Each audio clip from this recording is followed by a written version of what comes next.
All right, folks, it's Fansball Island right here on Fanstream Sports, powered by DSP Media. I'm Jeff Fidoff. Tito, they call me. You can follow me on Twitter at That Happens. He is Chad Rink. Follow him at Chad Ocho Rinko.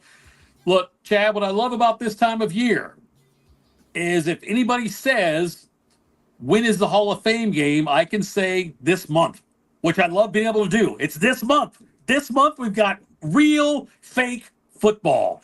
And it'll be a game I don't really want to watch, but I'm excited about it anyway, Chad. How pumped are you that we're right now on the precipice, the cusp of draft season? It's exciting. Anytime football is just right around the corner, I am super excited, and I just can't hide it. I'm about to lose control too. So it's so cool because a lot of people are putting out content now, and it's just kind of like, I don't know why, because there's so many uncertainties. Like, I could get out a top 10 ranking in each position now, and in a month, a lot's going to change. So I'm excited to actually talk about fantasy football, and it's kind of relevant. Once August hits, we'll be rolling on all cylinders. So I am pumped though that football is this month. Chad and I do some work for Fantasy Draft Proxies. You see their logo down there in the lower right-hand corner there. We do stuff for them where we do drafts for people. So starting middle July, really more end July, until the start of the season, we will be doing multiple drafts every day for people that don't have time to do the drafts, just want some expert advice on it. We do it for them. FantasyDraftProxies.com is where you can go for that, though. Reach out to us, like I said, on Twitter. I'm at That Happens. He is at Chad Ocho Rinko. We'll answer your questions for you, but also, we do a lot of fun stuff for Fantasy Draft Proxies. We're both very busy with that.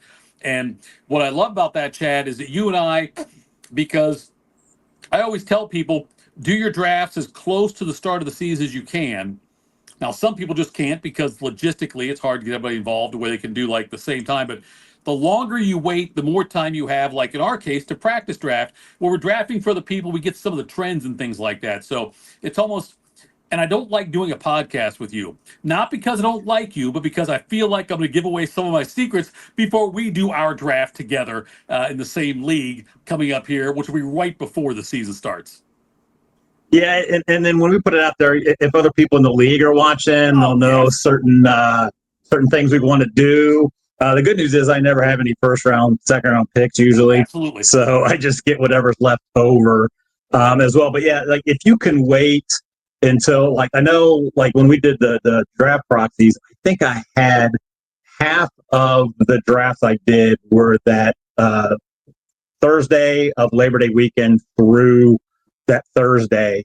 Yeah. So that's the best weekend, I think, to do it, is that Labor Day weekend, because you have final cuts, I believe, are that Saturday. And so you kind of know what teams are doing, any injuries that happen. So if you can wait. If you can't wait, then you got to do what you got to do. If you can't make your draft or want some help with the draft, again, check us out at Fantasy Draft Proxies. It was funny. I don't know how many. I think I did like 40 drafts. I did help people during the year. I had 3 people that wanted me to help them during the year. Those guys finished second, first, and first that I helped them with. Right. I was in 7 leagues and I did not make the playoffs in any of them my own. So I'm just glad I helped them out. And even though it didn't help me out, but it was good for the brand. Nobody will get this reference, but you're like Walt Herniak, the guy who couldn't hit the major leagues, but was one of the best hitting coaches of all time for other people. That's what you are. You are Walt Herniak. Exactly. And you're right. Nobody got that reference. Nobody got it. That's okay. I don't care about that. Look, I'm here for myself. Yes. Exactly. So one of the more polarizing players last year, and I know that you and I talked about this a lot, was Christian McCaffrey. And there were, I hated having the first pick in drafts for people last year, first or second pick. I wanted no part of CMC. Now, it worked out fine for me. I was at a point where it's like, if you drop to a certain point, then it's like, okay, I've got to take CMC now because the value is just too good. But I had so much apprehension about taking Christian McCaffrey just because the amount of touches he had the year before. And you know me, Chad, I talk about the touches thing. I look at that. I look at the postseason touches, add them all together. But CMC CMC this year now is coming off a year where he really didn't play. So it was not a year of wear and tear on his body. When he's out there this year, how are you viewing CMC in a PPR league for this year? Yeah. So last year, I was with you. I was not going to take him first round. If he was there second half the first, I thought about taking a chance, but I really didn't want to take him there either. I just did not want him at all. This year, if the price is right, I do. But I'm looking at him as a guy that if I get half the year from him, I would be happy.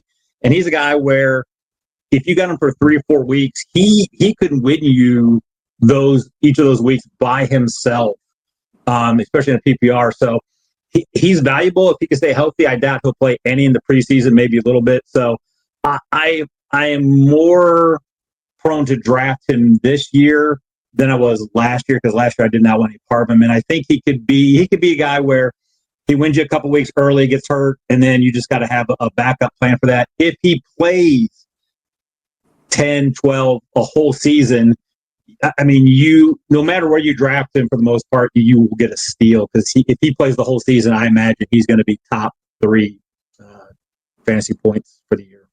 What's going to be the struggle for me is like last year though, if you wanted to draft him, you had to take him. If you were targeting him, you had to take him in the first half of the first round. If he fell to you in the second half of the first round, or God forbid to the second round, you had to take him then. And by that point, in the second round, I've already taken a player before that, so you have more flexibility. This year, I think, if you take him at the back half of the first round, if you're targeting him, that's where you have to plan to take him. And I don't know if I'm willing to do that. I would take him in the second round. I don't think I would want to take him in the first round, though. How about you?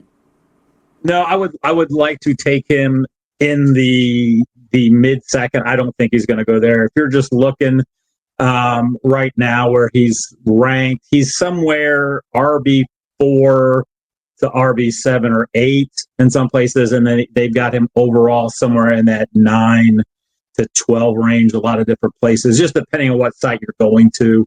Mm-hmm. So he's most likely going to be an end of the first round player. So you may have to take him in the first round. Yeah, it's the same thing about last year. Just now I've got a bigger drop on. Like, I'm not going to. There's no way in hell I'm taking him first half of the first round.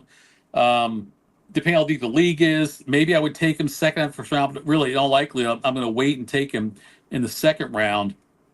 Now, granted, if you're picking end of the first round, say you're in a 10-team league, you're picking 9.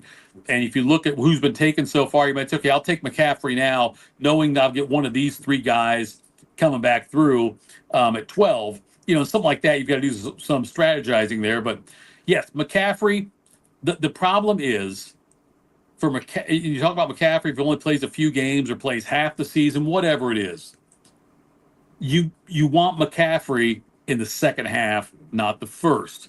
And my fear is if he gets hurt, it will be in the first, and then you won't get him for the second, or he gets hurt in the second, in which case you still won't have him for the second. That's my only fear. Like, if you told me that for sure he's sitting out the first 6 weeks and he's coming back, he'd be more attractive to me at that point than you telling me he's ready for week 1. And last year we all got screwed when they said he was ready for week 1 and he never played, and they had the whole thing with that where he ended up, right until the last minute they said he was going to play and then didn't. But that's my fear with McCaffrey. And I'm trying to think of, you look at the other positions, which guys are out there that you might take in front of him. I'm still not taking a quarterback in front of McCaffrey. If McCaffrey's there, I'm not going to take a quarterback or a tight end over him. Granted, the receivers, who goes, I might do that, but I don't see a scenario, unless you're in a super flex league or the 6-point passing touchdown thing. I don't see a scenario where I'm taking a quarterback over McCaffrey. No, let's do a little game here. So, let's see who we like ahead of McCaffrey. Let's just go look at running backs right now. Okay. I think Bijan's Saquon, obviously, are definitely going to take it. What about Jahmyr Gibbs? Gibbs over McCaffrey. I would take Gibbs over McCaffrey. I would too. What about Jonathan Taylor? I'd take Taylor over McCaffrey. That's a tough one. I would probably take Taylor as well because I think he's going to be. There's no real competition there. Right. Here's an interesting one, and I think this is the one where I think you're going to have to make a decision. Ashton Genty, CMC. Okay. In a obviously we're talking redraft league, not dynasty. Yeah, obviously, yeah, redraft. Yes, redraft league. I think there I take CMC. Okay, that's a tough one for me because I love Genty, but it's so like that's going to be the one where you're sitting at 7 and maybe doing that. So what about like I'll throw like Achane, Jacobs, Derrick Henry. Okay, the Henry thing. My past logic and research tells me Henry with 386 total touches last year. And you know, last year there was no way he was going to be good than he was. And like this year, wait, it's like cross this line. No, cross this line. That's the line I got to draw in the sand again, just because Henry, he's still old, and it's going to happen at some point. And I don't want to draft him and be wrong about that. I'd rather let him slide past me and be wrong than draft him and be wrong. Because I think that if I let him slide and draft somebody else, I can make up for it. But if I take him, I'm screwed. Yeah. And so I think Jacobs, of those three good ones, I think I would take over McCaffrey because I like Achane, but I just don't think he's going to get the volume that CMC could get. No. And I think Jacobs can. I think than anybody else, like everyone's high on Bucky Irvin, Kyron Williams, those guys. I still think I'd take CMC over those running backs. I think I would go Irving over CMC. Okay. Right now today, but you're right. We're looking like 5 or 6 probably running backs ahead of him. Now let's look at wide receivers because this is really I think the conversation. You look at Chase, Jefferson, Lamb. I think we've taken all 3 of them ahead of McCaffrey. Yes. Okay. And then you get in the I'm just going for some of these rankings. I don't have any ADPs pulled up, but you're looking at Nakua, Neighbors, and Amon-Ra St. Brown are the next kind of 3 falling in that way. I think I would take CMC over all 3 of those. Nakua just because, and you know, God love Cooper Kupp, but having Devontae Adams there now, I think will cut into Nakua's production more than Cooper Kupp would. So that might right there. As far as St. Brown, you know, I know he's coming off an injury. I think he'll be okay and fine by the time camp starts up. But I think I would take CMC over him. And what was the third one you mentioned? Malik Neighbors. At Neighbors, you've got Russell Wilson throwing to you, dude. Yeah, you know, and it's in New York. I'm not as high on Malik Neighbors as a lot of other people are. He'll be good. He's a great talent, but I just don't know if I trust him with Russell Wilson throwing to him. And then you're looking at the Nico Collinses, Brian Thomas Jr., AJ Brown, Drake London group. And I think if you're not taking them, if you're taking them over the other 3, I think you take them over all of those guys. I just think you take a chance on a guy like McCaffrey who, if he's healthy, can win you. Like he could be a top 3 overall, and I don't think any of those other receivers outside of Chase, Jefferson, and Lamb can be a top 3 fantasy scorer for the year. And McCaffrey could if he stays healthy. And again, I'm with you. No quarterbacks. Like you're not. I am not taking a quarterback in the first round. No. And I think Brock Bowers the only tight end, and I'm not taking a tight end in the first round. So no, there's no way. It's But based on where you would have to draft Saquon Barkley, based on where you'd have to draft him, based on where you could draft CMC, which would you feel better about? That's a good question because I think Barkley's going to be 1, 2, or 3. It's going to be Barkley, Bijan, Chase. I think are the top 3. Sure. And depending on, it's just one of those things. McCaffrey, you're talking is probably. Like I said, he's right now overall at 9. So I think the earliest would be you're talking 7 to 12. is where you're looking. And I think you go CMC at that point over Barkley, even though Barkley had such a historic season last year, and past is telling you those seasons, those guys don't come close to what they did. And then you've got he had so many, he had like 6, 7, 60+ yard touchdowns this year. I know Hurts is always going to get the ball at the 1. Barkley's not young. I mean, he doesn't have as many carries because he's been injured, but I think I would take McCaffrey just because I think I'd rather take Bijan, Chase, Jefferson, or Lamb ahead. I have Barkley would be 4 for me of those 4. Barkley had a total, with postseason included, 482 touches last year. That's like Arian Foster hold my beer type touches. That's a huge number. That's got to be like top 3, 5 in NFL history, I think. Yeah, 482 total touches. There's no carries plus receptions. And he played until mid-February. Yeah. Shorter off season, a ton of carries, ton of touches. That part's what concerns me about Barkley. Barkley has now reached 2024 CMC stats for me where I don't want to have to take him. I just don't. And I have no reason to do it other than the fact history. And guys that have that many touches, Larry Johnson, Arian Foster, I just mentioned, guys like that, Ray Rice, when they play that late in the season and they have that many touches as a combination, it usually spells disaster for the following season. So I'm not sitting here predicting bad shit on Saquon, but yeah. How many he had? 480? 42. 42. So just look at that put him second. James Wilder in 1984 had 492. And then the next was Larry Johnson at 457. So he is second by a ton. The James Wilder, by the way, that year, he had a record of 91 straight rushing attempts as far as the team goes. Like nobody carried other than him for 90, including quarterbacks, like on running out 91 straight times. That's like 3 games, 4 games. Yes. Nobody else carried the ball for the Buccaneers. And he had a good year and a half, and then he was just, okay, I'm dead. I'm done. But all right, so you briefly mentioned Ashton Jeanty, and I'm curious about the rookies. It's hard telling some of these situations. In some places, like with Ashton, he's going to be the man in Las Vegas. He'll be the guy for the Raiders. There's nobody else really there to take care. Other ones, though, that got drafted, there's some competition in there. And look, we can both agree Ashton's the number 1 guy.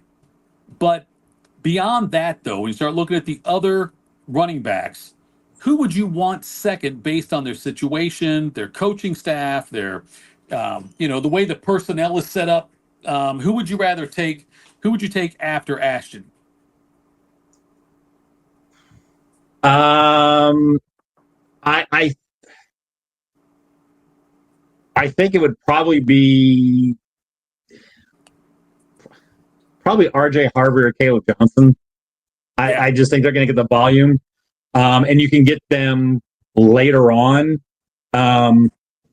They're probably going to be more in, 3rd, 4th, maybe 5th round for Caleb Johnson, right, where Genty's going in the 1st in probably every redraft league. So you can build around that, and there's no guarantee Genty's going to be that much better than those other guys, because I think those guys, Harvey's in a similar situation with Genty, where he's going to be, I think, the major ball carrier for Denver. And I think Caleb Johnson is going to, I think he will outduel Jaylen Warren. I think Warren may have the passing downs, but right, Pittsburgh just likes to run. Arthur Smith's there as the offensive coordinator, so they're going to run. So I like those two, over Hampton, Henderson, Scatterby, any of those guys. I think those are the main guys, and I'd rather have Harvey or Johnson. Yeah, the the Henderson one's interesting for me, and also Judkins, a couple of Ohio State running backs. Those are interesting situations for me. I like Henderson more, but I'm not convinced either are going to be worthy of where they'll get drafted. This also the strategy we talk about, where depending on where your league mates are, if you guys are all together like a local group, like we're in Columbus, Ohio. Former Ohio State players are going to get more love than they'll get overdrafted versus in other areas of the country probably. But I'm with you on Caleb Johnson. And being a Steelers fan, admittedly, I'm excited about Caleb Johnson though, and seeing what he can do in Pittsburgh. I probably have him as the second best one as well. And then, but the rest of these rookies though, a lot of them are going to be, if they fall to the right, like if their value drops enough where I can get good value for them, I like them a lot. Like, and you've seen me do this in other leagues we've been in. I like Jaden Blue a lot as somebody. It's like it's a lottery. It's a lottery ticket. It's all it is. I don't know if Jaden Blue will be the number one guy there. I don't love any of the running backs in Dallas that they've signed. With Javonte Williams, one of the guys they got, and things like that. There's nobody like a long-term answer there. Jaden Blue's got some firepower, and he can catch passes out of the backfield. Dallas is a pass-happy offense. So, like ones like that is what I'm looking at there when it comes to the rookie running backs. I will typically try to avoid rookie running backs in a redraft league just because they rarely pay off in that 1 year you've got them. And it's like, and obviously Dynasty leagues is completely different, but in redraft leagues, it's not that often that a rookie running back lives up to the hype. Right. And a lot of them, they don't do much until the back half of the season, especially for teams that are out of it. They're going to give that guy the run and that kind of stuff. So at that point, you could be, 2-6, 2-7, and it's a little bit too late. If you can get, like you said, if you can get them middle, 6, 7, 8, 9, 10th round, maybe take a chance on a guy as like I would really like as an RB3, most like more like an RB4 outside of Genty is what I'd rather have some of these rookies. Genty is really the only rookie running back that I would feel comfortable as a 1, but I'd rather have him as a 2. But it's not going to happen. Rink, the way I look at it is this: like if rookie running backs, I'd rather trade for them halfway through the season than draft them before the season starts. I'd much rather get some kind of an idea of what the situation will be like in the second half of the season, as opposed to hoping they've got a huge role in the first half of the season, because it does take time for them to get adjusted, get acclimated to it, and figuring out the pecking order.